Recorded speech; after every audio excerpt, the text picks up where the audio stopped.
ಜನೌಷಧಿ ಕೇಂದ್ರ ಮುಚ್ಚುವುದು ಖಂಡನೀಯ ಎಂದು ಕನ್ನಡಪರ ಸಂಘಟನೆ ವತಿಯಿಂದ ನಗರದಲ್ಲಿ ಪ್ರತಿಭಟನೆ ನಡೆಸಲಾಯಿತು. ನಗರದ ಜಿಲ್ಲಾ ಸಾರ್ವಜನಿಕ ಆಸ್ಪತ್ರೆ ಮುಂಭಾಗದಲ್ಲಿ ಜಮಾಯಿಸಿದ ಪ್ರತಿಭಟನಾಕಾರರು ರಾಜ್ಯ ಸರ್ಕಾರ ಹಾಗೂ ಆರೋಗ್ಯ ಸಚಿವರ ವಿರುದ್ಧ ಘೋಷಣೆ ಕೂಗಿ ಆಕ್ರೋಶ ವ್ಯಕ್ತಪಡಿಸಿದರು.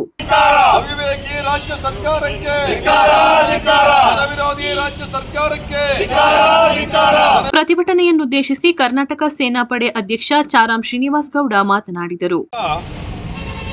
ಇವತ್ತು ಕೇಂದ್ರ ಸರ್ಕಾರದ ಅತ್ಯಂತ ಮಹತ್ವಾಕಾಂಕ್ಷೆ ಯೋಜನೆ ಬಡ ಜನಗಳಿಗೆ ಒಂದು ರೀತಿ ಸಂಜೀವಿನಿ ಇದ್ದ ರೀತಿಯಲ್ಲಿ ಜನರಿಕ್ ಔಷಧಿಗಳನ್ನ ಇವತ್ತು ಕೇಂದ್ರ ಸರ್ಕಾರ ಇಡೀ ದೇಶಾದ್ಯಂತ ನೀಡ್ತಾ ಇದೆ.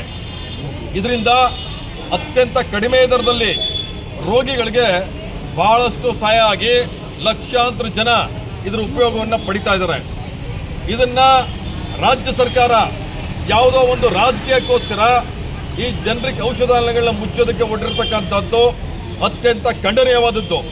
ಆ ವಿಷಯವನ್ನು ಖಂಡಿಸಿ ಇವತ್ತು ನಾವು ರಾಜ್ಯ ಸರ್ಕಾರದ ವಿರುದ್ಧ ನಾವು ಕನ್ನಡಪರ ಸಂಘಟನೆಗಳು ನಗರದ ಜಿಲ್ಲಾ ಆಸ್ಪತ್ರೆಯ ಮುಂಭಾಗ ನಾವು ಪ್ರತಿಭಟನೆಯನ್ನು ಮಾಡ್ತಾ ಇದ್ದೀವಿ. ರಾಜ್ಯ ಸರ್ಕಾರಕ್ಕೆ ನೇರವಾಗಿ ತಿಳಿಸ್ತಾ ಇದ್ದೀವಿ, ನಿಮ್ಮ ರಾಜಕೀಯ ಇದ್ರೆ ಬೇರೆದ್ರಲ್ಲಿ ಮಾಡ್ಕೊಳ್ಳಿ, ನಮ್ದೇನು ಅಭ್ಯಂತರ ಇಲ್ಲ. ಕೇಂದ್ರ ಸರ್ಕಾರ 2 ಜನರಿಕ್ ಔಷಧ ನೀವು 4 ತೆಗಿರಿ, ಅದರಿಂದ ಜನಗಳಿಗೆ ಅನುಕೂಲ ಆಗಲಿ.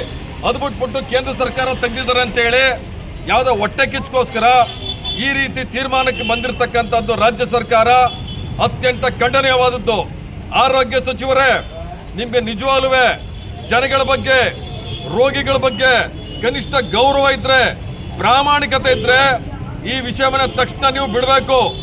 ಬಿಡ್ಲಿಲ್ಲ ಅಂತಂದ್ರೆ ಈ ಜನರಿಕ್ ಔಷಧಿ ಉಳಿಲೇಬೇಕು ಅಂತೇಳಿ ಇಡೀ ರಾಜ್ಯಾದ್ಯಂತ ದೊಡ್ಡ ಜನಾಂದೋಲನ ಆಗ್ತದೆ. ಜನ ತಿರುಗಿಬಿಡ್ತಾರೆ, ರೋಗಿಗಳು ತಿರುಗಿಬಿಡ್ತಾರೆ ನಿಮ್ಮ ಮೇಲೆ. ನಿಮ್ಮ ಸರ್ಕಾರಕ್ಕೆ ತಕ್ಕ ಪಾಠವನ್ನ ಮುಂದಿನ ಚುನಾವಣೆಗಳಲ್ಲಿ ನಮ್ಮ ರಾಜ್ಯದ ಜನ ಮಾಡ್ತಾರೆ ಅಂತ ತಿಳಿಸ್ತಾ ನಿಮ್ಮ ಈ ಒಂದು ಮನಸ್ಥಿತಿಗೆ ಧಿಕ್ಕಾರವನ್ನ ಕೂಗ್ತಾ ಜನರಿಕ್ ಔಷಧಾಲಯ ಈ ರಾಜ್ಯದಲ್ಲಿ, ದೇಶದಲ್ಲಿ ಉಳಿಲೇಬೇಕು ಅಂತೇಳಿ ಒತ್ತಾಯವನ್ನ ಮಾಡ್ತಾ ಇವತ್ತು ಹೋರಾಟವನ್ನ ಮಾಡ್ತಾ ಇದ್ದೀವಿ. ಪ್ರತಿಭಟನೆಯಲ್ಲಿ ನಿಜಧ್ವನಿ ಗೋವಿಂದರಾಜು, ಡಾಕ್ಟರ್ ಪರಮೇಶ್ವರಪ್ಪ, ರಾಜು, ಆಟೋ ಲಿಂಗರಾಜು, ಮುತ್ತಿಗೆ ಗೋವಿಂದರಾಜು, ತಾಂಡವಮೂರ್ತಿ, ವೀರಭದ್ರ, ಸಿದ್ದರಾಜು ಹಾಗೂ ಇತರರು ಭಾಗವಹಿಸಿದ್ದರು.